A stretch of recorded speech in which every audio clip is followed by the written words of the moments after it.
Hello. Welcome back to a new episode of my YouTube channel where I talk about athletics, but also as a normal, ordinary person who goes about every day-to-day life, just like y'all who watch my channel. Thank you for being loyal subscribers of mine. I also talk about issues that affect us on a human level regarding, our way of living, status, economic living, viability, basically. And within this episode, we are going to see on why my generation, our generation, Generation Z, cannot form a home in Western civilization anymore. Please subscribe and like down below. Let's get into the video. In the GTA are at an all-time high, and while landlords can only raise the rent 2.5% this year, that's not the case in newer buildings. Buildings built after November of 2018 are exempt from rent controls, meaning landlords can raise the rent by any amount they want. Here's Pat Foran and a consumer alert. Pat. Thanks, Michelle and Nathan. Two sisters live in a Toronto building and were shocked to be told their rent is going up $7,000 a month. They feel the landlord wants them to move out, and under the rules, it's perfectly legal to do it. Our landlord increased our rent by $7,000 per month. Sisters Yumna and Khadija Farouk have lived in a midtown Toronto building for the past 3 years. Their rent was $2,500 per month. The landlord raised the rent to $3,500 a month, and when they had concerns and wanted to change their lease, the landlord raised the rent again to $9,500 per month. Did y'all just see that? Their rent is $9,500 a month. That's what I'm saying. It's cold outside. These streets is rough out here. This is the new world. This is Agenda 2030. I don't think y'all fucking understand. This is the economic plan that, the ruling elites and Carl Schwab and all the investor groups have for the rest of us by 2030. This is the truth. We know our building is not rent controlled. So this was always something we were worried about, that if something were to happen, that this could be an issue. And of course we can't pay $9,500 per month. There's no way he can really be serious about giving us this notice. We were just very shocked. Oh no, that's the thing. Y'all don't understand. He's really serious. He's really serious. And he'll say it with a straight face. You see, these investing tycoons, these landlords, these corporate landlords, BlackRock, they don't care. It's like, oh, we knew our place wasn't rent control. It's fine, this and that. And judging by those girls, judging by what they wear, you can tell these girls are probably making six figures. Well, not probably. They're definitely making six figures to be living in a place like that. But here's the thing. Now, since they're making six figures, if you do the math, $10,000 a month, which is $120,000 a year, or hell, even $8,000 a month basically equates to, because I have $100,000 a year, these girls cannot even afford to live there. That's what I'm saying. And it's getting worse. It's getting much, much worse. You have people who are in Gen Z, our generation, living with their parents. You have people that are literally millennials living with their parents at 36, hell, even 39 years of age. Just, you guys, a lot of red pillars and feminists will be like, oh yeah, people aren't dating, this and that, men suck, women suck. Dude, people can't even fucking date. People can't even have kids. I can't even hang out with my friends. My friends are so fucking busy all the time, literally. Just to maintain a roof over their head, I can't even hang out with friends. Literally, this junk ass fucking economy is literally making us lonely, literally, because we're slaving away to the exact corporations that have shell companies that own our fucking apartments that we rent out. And it's fucking sickening. Literally. And again, I just got my passport. Perfect. So I will be mentioning it later in the video of my travel plans as a newly fledged passport bro. Rent increase guideline for this year and next year is 2.5%, but the guideline does not apply to buildings built after November 15th, 2018. Landlords with newer buildings can raise the rent by as much as they want. This is egregious, horrible, and unfortunately, thanks to the current government, legal. Tenant advocate Jordy Dent says without rent controls, rents in some buildings are being hiked to astronomical levels. The simplest solution is to bring back rent control on all units. You see, people are always going to need housing. So even when the cost is up or it's overly inflated, they're still going to pay those prices. So everything comes into effect in their benefit. It's because guess what? They can now keep the costs of those homes up and maintain higher ROIs on investment. Why do you think they're jacking up the prices of homes? They know people can't afford them. The reason why, though, is guess what? If they don't rent those homes out, they can claim it as a loss. And guess what? They don't have to pay taxes. So these properties that these rich investors like BlackRock, Blackstone, Vanguard, State Street, TPG Group, which hell, unfortunately, TPG Group owns the place that I work at, which I'm going to be leaving in about 2 weeks. Thank heaven, since I'm starting a business, starting my side hustle. But y'all got to understand something. They don't want y'all to own homes. They don't want y'all to live. They want y'all to be a slave. They don't want to pay you. The fact that they're paying you, they want that money to come right back to them. That's why a lot of these corporations have got their shell companies lined up within real estate. That's the thing. The rich, they don't pay taxes. The wealthy, they don't pay taxes. They screw y'all in the whole fucking process. Meanwhile, you're busting your ass at work. At Queen's Park, both the NDP and Liberal parties are calling on the Ontario government to bring back rent controls. To make rent more affordable and really help renters get by, Ontario needs to bring in strong rent control again. We had strong rent control in the 90s, and it is time to return it. We do have to have some form of rent control on all rental properties. The Farouk sisters now have to move out and find another place to stay, and they worry they'll also have to pay more for rent. The rental market is just so crazy right now, and the prices they've gone up, right? And so everything's just a big question mark.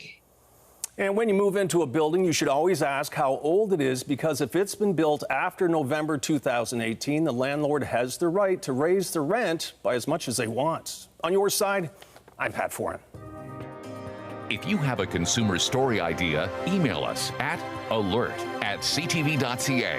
Like I said, as previously, he just said it, as previously, that newscaster, if it's built after 2018, they can raise the rent to whatever it is they like.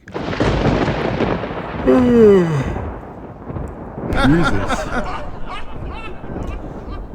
Like, here's the thing. Why do you think all these luxury apartments are going up? All these, like, there are no houses being built. No houses are being built. Just apartments.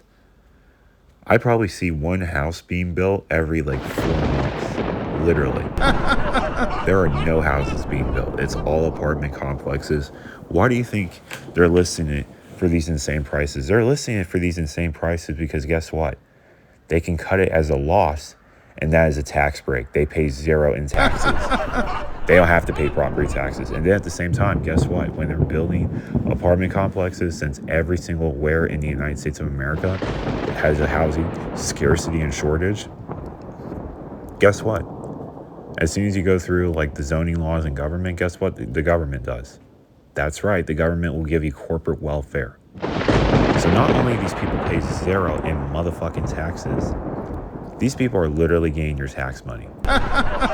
So you go to work, you pay for rent, you struggle your fucking ass for rent, and then right before you're gonna collect, your pennies and pittance paycheck, they're taking taxes out, and it goes right to the very corporations that are taxing you to high hell when it comes to rent each and every month. Because they have shell companies like Whole Foods and all these Amazon, Target, BlackRock, State Street, these asset managing firms. Literally. So the corporation is getting back most of their money now for when they pay an employee.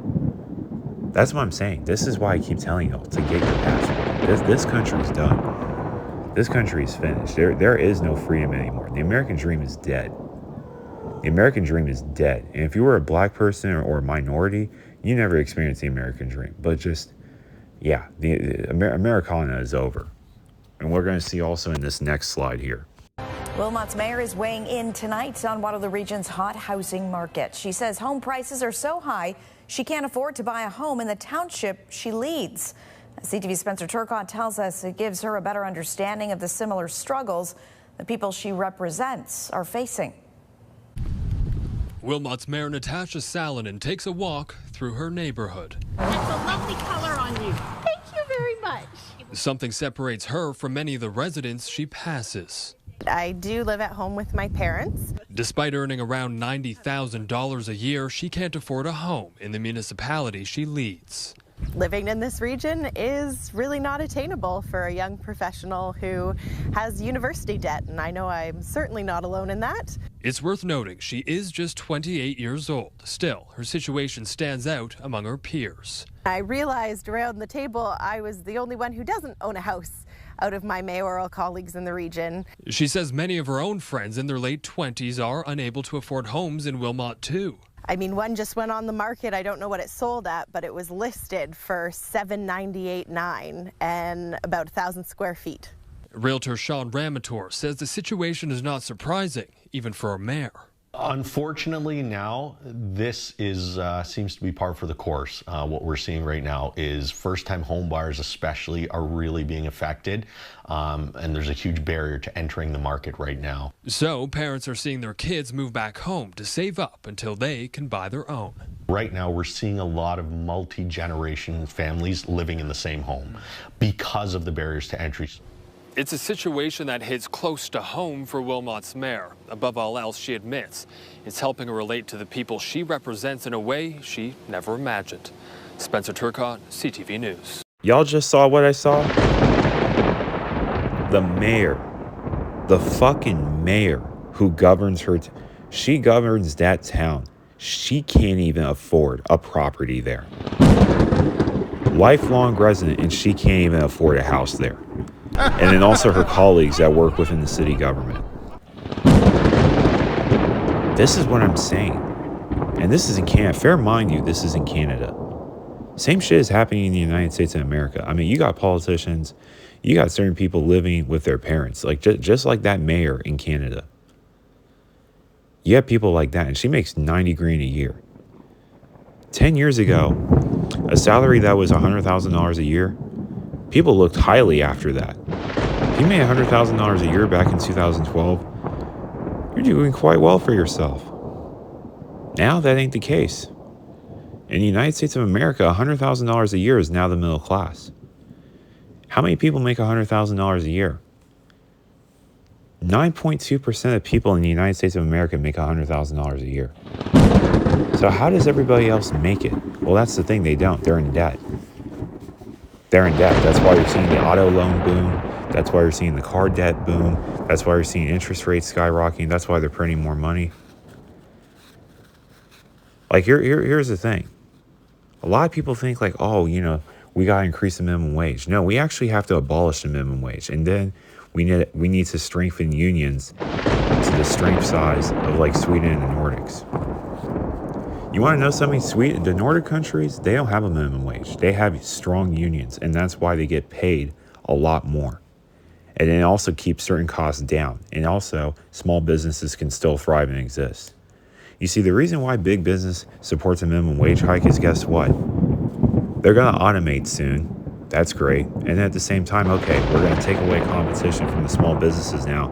Thank you, government, for increasing the minimum wage. That's what I'm saying. Big businesses are pro-government now.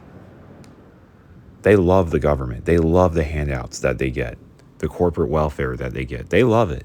They love all the tax incentives they get and shit. Meanwhile, you're going to collect your stupid-ass small pittance paycheck, working your ass off, or, hey, you know, having your hours cut like me recently. I just had my hours cut. Most everybody had their hours cut, basically. And how the hell are people supposed to go out for benefits? They can't go out for benefits. How the hell are people supposed to get promoted when they don't get promoted because hours are being cut? Or you got to maintain below 1,000 hours. That's what corporate says. This is what I keep telling y'all. The corporation does not care about y'all. The government does not care about y'all. That's what I'm saying. You need to get your passport. You need to start a drop shipping business. You need to start e-commerce. You need to start, you know, your own business. Become a trader. Become a marketer. Those are the only ways out of this. Those are the only ways out of this. Working a normal job today is not going to fucking save you. Working a normal job today will have you in an apartment and have you moving every single job every 2 years, since job loyalty is completely a thing of the past. Since the most loyal, employees, basically, statistically proven, the most loyal employees are actually the most exploited. This is what I keep telling y'all. This is the new Western dream. This is the new American dream. It's time to get out. It's time to get your passport. I just got my passport, and I'm about to dip. Perfect. Because I see where this country's heading. I see where the United States is heading. I'm about to fucking dip. I'm not telling y'all where I'm going since I know how to move. I move smooth like Cool Joe. But I'm going to tell you this right now. It's time to leave the United States. This country's done. The West is done. The women are shit. The men are shit. Masculinity's dead. Femininity's dead. People are living with their in-laws. People are living with their fucking... You got people who are divorced. Fool, you got people that are divorced. Living together. Imagine that. You got to watch your wife or your husband bring by some new partner because you can't even afford to fucking move out. This is where we are now. We're in a spiritual fucking warfare against these rich cocksuckers in power. Anyways, I think I should end this video now. It's just, I wanted to release a video because I've been very busy lately within my business, and I've been very busy lately with just my own endeavors. I will have more time in the future in about, I would have to say 2 or 3 weeks, basically, where I'll be posting 3 videos a week. I might even post a video every single day, basically, when it comes to my bike rides, when it comes to seeing beautiful scenery, basically. It's just, I want to get this YouTube channel to somewhere special. And when I have the certain amount of fame that I've attracted from you loyal followers, I'm going to go to your small businesses. I'm going to give good reviews to you guys. Because here's the thing. Small businesses is what built America.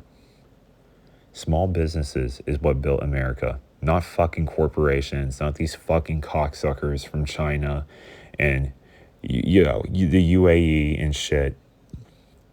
These people didn't build America. We fucking did. Small businesses did. The blue-collar workers, the white-collar workers did. The politicians didn't build this country. Fucking jackwad CEOs and investors didn't build this country. We fucking did. And hopefully RFK can get on the ballot because I am so fucking voting for him. I mean, the Democratic Party, I used to be a Democrat. The Republican, they can fucking suck my cock. I am never fucking voting for the two parties ever again. Ever. Anyway, see you guys on another adventure. See you guys on another video. Peace out. Please like, share, subscribe down below as I'll have more videos like this within the week. Peace.